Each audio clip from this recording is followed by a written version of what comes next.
हरे राम हरे कृष्ण। आज हम श्रीमद् वाल्मीकि रामायण के बालकांड के चतुर्विंश सर्ग का पाठ करेंगे। महर्षि वाल्मीकि 24वें सर्ग में लिखते हैं कि जहां सरजू और गंगा का मिलन होता है, वहीं सरजू के दक्षिणी तट पे विश्वामित्र जी राम लक्ष्मण के सहित एक आश्रम में उन्होंने विश्राम किया। प्रातः काल होने पे नित्य कर्म से निवृत्त होकर के पूजा हवन करके अब ये लोग गंगा तट पे आते हैं। उस आश्रम के ऋषि मुनियों ने एक नाव मंगा करके गंगा तट के घाट पर एक नाव मंगाया और विश्वामित्र जी से हाथ जोड़ के कहते हैं कि हे मुनि, अब आप राम और लक्ष्मण को लेकर के इस नाव में बैठ जाइए और तत्काल अब आप अपने शुभ कार्य को संपन्न कराने हेतु आगे बढ़िए। जब मैं यहाँ पे एक उल्लेख करना चाहूँगा कि सरजू और गंगा जहाँ मिलती हैं, उसके सरजू के दक्षिणी तट पे बलिया जनपद है और वहाँ अगर गंगा जब पार करते हैं ये लोग, तो गंगा के उस पार बिहार, वर्तमान का बिहार का बक्सर और आरा दो जनपद जो है गंगा से लगे हुए हैं बलिया के उस पार। और जहां गंगा और सरजू मिलती हैं उसके उत्तरी तट पे छपरा, बिहार का छपरा जनपद है, छपरा जिला है। तो ये विश्वामित्र जी और श्री राम लक्ष्मण ये नाव से गंगा को पार करते हैं संगम, सरजू से संगम होने से पहले ही, यानी कि सरजू के दक्षिणी भाग में गंगा को पार करते हैं, सरजू और गंगा के संगम स्थान से पहले। जब नाव गंगा के बीच धारा में जाती है तो श्री राम को बहुत जोरों के जल प्रपात जैसी ध्वनि, यानी कि तुमुल ध्वनि, जल के मिलने की और टकराने की ध्वनि सुनाई देती है। तो श्री राम कहते हैं कि हे गुरुवर, ये ध्वनि कहाँ से आ रही है? तो बड़ा जल का बड़ा भयंकर शब्द सुनाई दे रहा है, बहुत जोरों के शब्द, तुमुल ध्वनि सुनाई दे रही है, ये क्या है? तो विश्वामित्र जी कहते हैं, हे ककुस्थ नंदन श्री राम, ये सरजू वही सरजू है जिसको कैलाश पर्वत पे ब्रह्मा जी ने अपने मानस संकल्पों के द्वारा एक मानस सरोवर का निर्माण किया और उसी मानस सरोवर से सरजू निकली और अयोध्या के उत्तर होते हुए यहाँ इस स्थान पर आकर के वह गंगा से मिलती हैं। उसी सरजू और गंगा के जल के टकराने की यह तुमुल ध्वनि है। उन्हें प्रणाम करो, इस संगम को प्रणाम करो। तो श्री राम और लक्ष्मण उस संगम स्थान को प्रणाम करते हैं। तत्पश्चात अब गंगा पार करके वह लोग गंगा के तट पे दक्षिणी छोर पे उतर जाते हैं। नाव से उतरने के पश्चात आगे आगे विश्वामित्र जी और पीछे पीछे श्री राम और लक्ष्मण पैदल आगे को बढ़ते हैं। थोड़ी दूर जाने के पश्चात घना जंगल और वन का प्रदेश दिखाई देता है।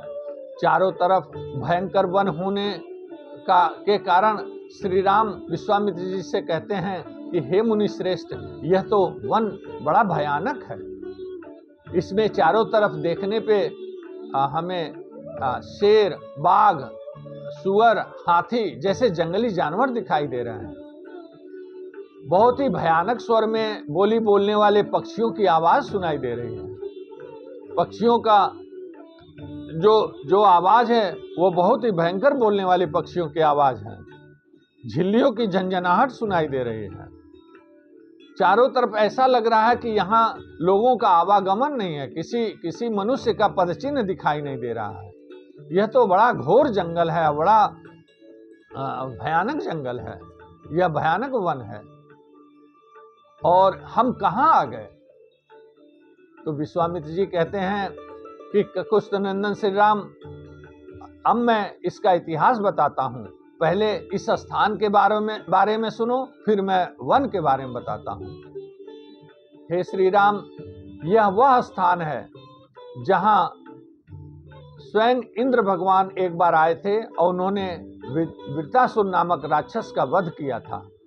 तो वृत्रासुर से युद्ध करते करते उनके शरीर पे मल, चारों तरफ से मल से वो आच्छादित हो गए थे और करुष यानी कि क्षुधा से आच्छादित हो गए थे। तो वृत्रासुर के वध के बाद उनके शरीर से मल और करुष को छुड़ाने का काम यहाँ के देवताओं के कहने पे, देवताओं के आह्वान पे यहाँ के स्थानीय लोगों ने गंगा जी से कलश में जल भर भर करके लाए और इंद्र के ऊपर गंगा जल डाल करके और उनके शरीर का मल और करुष यानी कि क्षुधा को उन्होंने उससे मुक्त किया।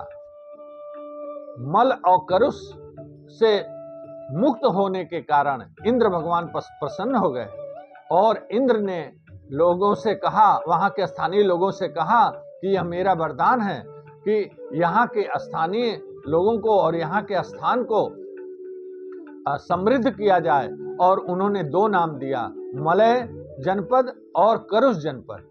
तो ये गंगा के इस तट पे जो ये क्षेत्र दिखाई दे रहा है, यह कभी मलय जनपद और करुष जनपद दो बहुत समृद्धशाली जनपद हुआ करते थे, जिन पर देवताओं और इंद्र की कृपा रहती थी। उन्हीं के कृपा से यहाँ के जो लोग थे वो बहुत समृद्धशाली थे। अन्य जगहों की अपेक्षा यहाँ के लोग बहुत समृद्धशाली हुआ करते थे। कालांतर में चलकर एक यक्षिणी आई जो 10,000 हाथियों का बल रखती थी और सुंद नामक दैत्य की पत्नी थी। सुंद बड़ा ही पराक्रमी और सुशिक्षित दैत्य था। उसकी पत्नी जिसका नाम ताटका है, उसी ताटका ने, जिसका पुत्र मारीच है, वह भी बहुत भयानक और पराक्रमी दैत्य है, पराक्रमी राक्षस है। उसी ताटका ने आसपास के 1.5 योजन, यानी 1.5 योजन का अर्थ होता है 6 कोस, 1.5 योजन के इस स्थान को उसने चारों तरफ से घेर रखा है, सारे मार्ग बंद कर रखे हैं। और इसी वन में ताटका रहती है। ये ताटका का वन कहलाता है। ताटका इसी वन में रह के किसी को आने जाने नहीं देती है। मनुष्य लोग, यहाँ के जो लोग, स्थानीय लोग भयभीत रहते हैं और इधर कोई नहीं आता है। इसी कारण यह वन प्रदेश जो है, यह वन बहुत ही भयंकर है और लोगों के आने जाने के कोई पद चिन्ह यहाँ नहीं दिखाई देते हैं। इसका पुत्र मारीच यहाँ पे बहुत उत्पात मचाता है। यह मारीच यहाँ के स्थानीय लोगों को बहुत ही दुख देता है, बहुत ही पीड़ा देता है, किसी को चैन से रहने नहीं देता है और इस वन में आने नहीं देता है। हे ककुस्थ नंदन श्री राम, आपको इस ताटका का वध करना होगा, यह मेरा आदेश है। श्री राम, आप ही इसका वध कर सकते हैं और अपने आयुध और अस्त्र शस्त्र से आप इसका वध कर दो और इस निर्मल प्रदेश का, इस समृद्धशाली प्रदेश की रक्षा करो। यहाँ के लोगों को निष्कंटक जीवन जीने का राह बनाओ। श्री राम, यह मेरा आदेश है कि इस ताटका का वध कर दो। मैं यहाँ थोड़ा उल्लेख करना चाहूँगा कि वाल्मीकि रामायण में ताड़का को ताटका लिखा हुआ है, जबकि उसका प्रचलित नाम ताड़का है। लोग उसको ताड़का के नाम से जानते हैं, लेकिन वाल्मीकि जी ने ताटका उसका नाम दिया है और श्री राम को आदेश देते हैं कि ताटका का वध करो। 24वें सर्ग में बस इतना ही। अगली कड़ी में हम 25वें सर्ग का पाठ करेंगे। हरे राम हरे कृष्ण।